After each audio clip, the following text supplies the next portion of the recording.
Você vai ver agora a confissão de um ex-presidente da República sobre um momento dramático. Pela primeira vez, Fernando Collor revela com detalhes que esteve a ponto de cometer suicídio.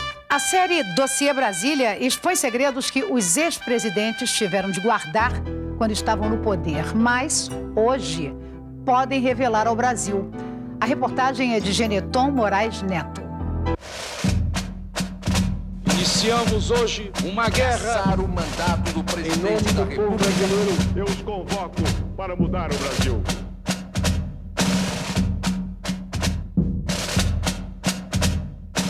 O homem que é personagem de uma das mais espetaculares histórias de ascensão e queda de um político revela o fantástico. Depois de ter sido afastado da presidência, chegou a gravar uma mensagem de suicídio. O ex-presidente guarda a fita até hoje. Só desistiu de se matar porque se lembrou do conselho que ouviu de uma figura importante da política brasileira. Collor fez estas revelações nesta entrevista em que anunciou: vai se afastar de vez da política. Não voltará a se candidatar a nada. Em nenhuma circunstância.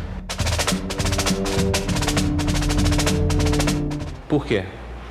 Porque eu não tenho mais nem motivação, nem vontade de participar do processo político eleitoral no Brasil. É sim! Uma cena surpreendente. Enquanto o país paralisado assistia à transmissão ao vivo da sessão que decidiria a sorte do presidente da República, o próprio Collor, o maior interessado na votação, não quis ver TV nem ouvir rádio. Preferiu o isolamento total. Eu estava sozinho na minha sala, no Palácio do Planalto. Somente a luz em cima da minha mesa ligada ou acesa, a lâmpada. Todo o gabinete restante na penumbra e só. E esperando que me fosse dado o resultado. Um silêncio absoluto. O trânsito estava interrompido de frente ao palácio. Não havia nenhuma movimentação. Quando aí eu ouvi, vindo do Congresso, aquele rumor forte, como a gente ouve quando na proximidade de um estádio de futebol, na comemoração de um gol, eu ouvi aquele rumor forte e eu disse: estou perdido. Imagens de Brasília agora ao vivo na frente do Congresso Nacional. As comemorações pela aprovação do pedido de impeachment na Câmara dos Deputados. O ex-presidente vai fazer agora uma confissão sobre um dos momentos mais dramáticos que viveu.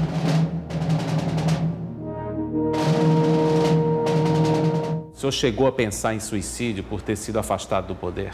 Pensei. Pensei num determinado momento em dar fim à minha própria vida, porque o sofrimento foi atroz, foi uma coisa brutal, cruel. O que é que levou o senhor a abandonar a ideia do suicídio? Bom, em primeiro lugar, o instinto de sobrevivência que todos nós temos. Para isso não ter acontecido, me valeu muito uma conversa que eu havia tido com o governador Brizola. Na última audiência que ele teve comigo em Palácio, fui levá-lo à porta.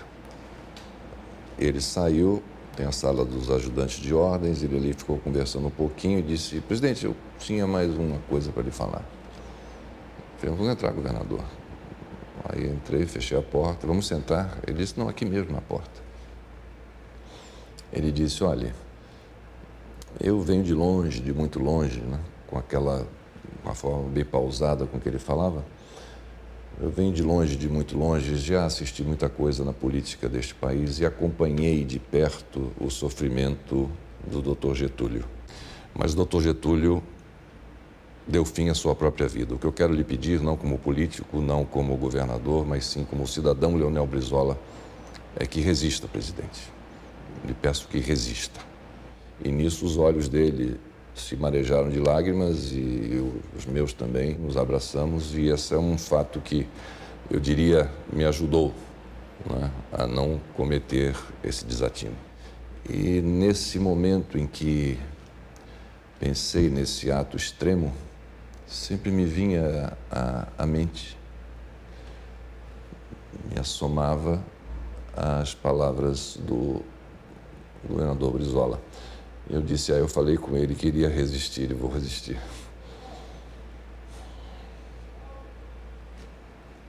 Foram nesses meses seguintes, janeiro, fevereiro de 93. O senhor chegou a ensaiar, escrever alguma coisa nesses momentos? Não, gravei alguma coisa. Eu gravei uma fita. Iniciei a gravação de uma fita. Essa fita está lá guardada. O que é que o senhor dizia nessa fita? Na fita eu começo explicando o porquê do meu gesto, mas nada assim pensado ao povo brasileiro ou a algum documento que ficasse registrado na história.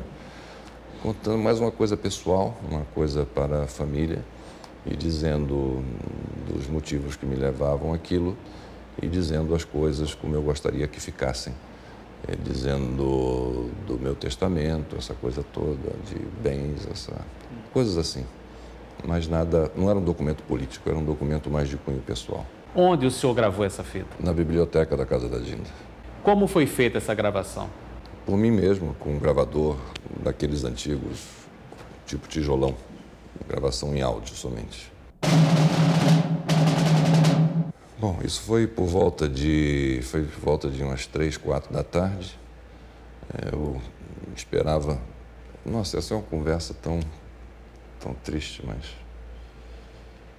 Acho que é importante ter um registro. O senhor como ex-presidente da República. E, enfim, eu imaginava que isso acontecesse ao anoitecer. Mas aí raiou o dia seguinte... Eu já havia mudado de ideia. O político que se tornou aos 40 anos de idade o mais jovem presidente eleito da história do Brasil, hoje é um executivo de 56 anos que dá expediente todo dia nesta sala da organização Arnon de Melo, sede de uma estação de TV, um jornal diário e emissoras de rádio. Benze-se depois de tocar uma imagem da Virgem Maria. Um Collor que não lembra o presidente impetuoso quer fazer uma autocrítica pública. O ex-presidente diz que hoje não faria o que fez na campanha.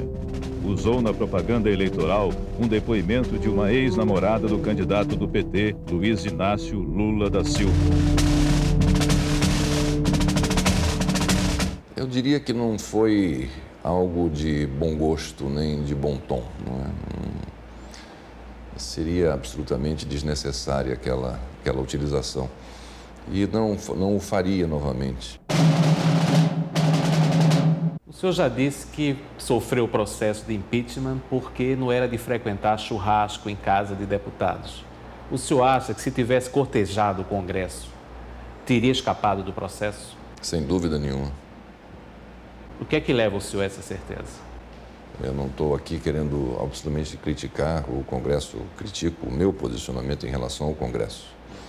Mas essa maioria parlamentar, ela se conquista com isso, com esses salamaleques, com esses churrascos, com esses almoços, com esses jantares, com essas intimidades. E como eu não sou muito dado a esse tipo de intimidade, de tapinha na barriga, nem aguentar pessoas já um pouco alteradas pelo consumo de bebida, então eu evitava fazer isso. Mas é uma das atribuições do presidente, sem dúvida nenhuma, essa, é de tentar a todo esforço consolidar uma maioria parlamentar que lhe dê a chamada governabilidade. O erro imperdoável do meu governo foi o mau relacionamento do presidente com o Congresso Nacional. O Senado condenou o presidente Collor em dezembro de 92 por crime de responsabilidade. O julgamento foi comandado pelo presidente do Supremo Tribunal Federal, ministro Sidney Sanches. Durante 8 anos, Collor ficou impedido de ocupar qualquer cargo público. O que determinou o afastamento do senhor da presidência foi a suspeita, na época, de que o tesoureiro da campanha, PC Farias, achacava empresários num esquema que, em última instância, envolveria a instituição da presidência. O senhor acha que um dia vai se livrar dessas suspeitas diante da opinião pública?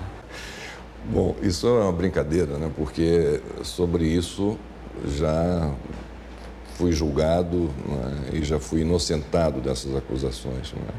Quer dizer, repisar isso é uma coisa que não vai levar a lugar nenhum. Por 5 votos contra 3, o Supremo Tribunal Federal livrou o ex-presidente das acusações de corrupção passiva em dezembro de 94. Motivo: falta de provas. Collor tentou voltar ao governo de Alagoas nas eleições de 2002, mas foi derrotado no primeiro turno. O irmão Pedro, autor de denúncias contra Fernando Collor, morreu de câncer no cérebro. A mãe, Leda Collor, passou 29 meses em estado de coma antes de morrer no hospital de São Paulo. O empresário Paulo César Farias, pivô dos escândalos, foi assassinado em Maceió, num crime que nunca foi inteiramente esclarecido. Hoje, o senhor vê um toque trágico na sua ascensão e queda tão rápida? Ah, sem dúvida. Há um pouco de sem querer fazer nenhum melodrama em torno disso, mas há características, né, de uma tragédia grega nisso tudo. Tudo que envolveu, né, do ponto de vista pessoal, familiar, político, a repercussão que isso teve em toda a população, não é, o ápice, né? Eu acho que cada um de nós é do tamanho da onda que nos carrega, não é? E, de repente, uma onda enorme me leva e me coloca numa ilha fantástica, num país fantástico, presidindo um país fantástico como o Brasil. Mas esta mesma onda foi aquela que também depois me tragou de volta e me jogou contra os rochedos.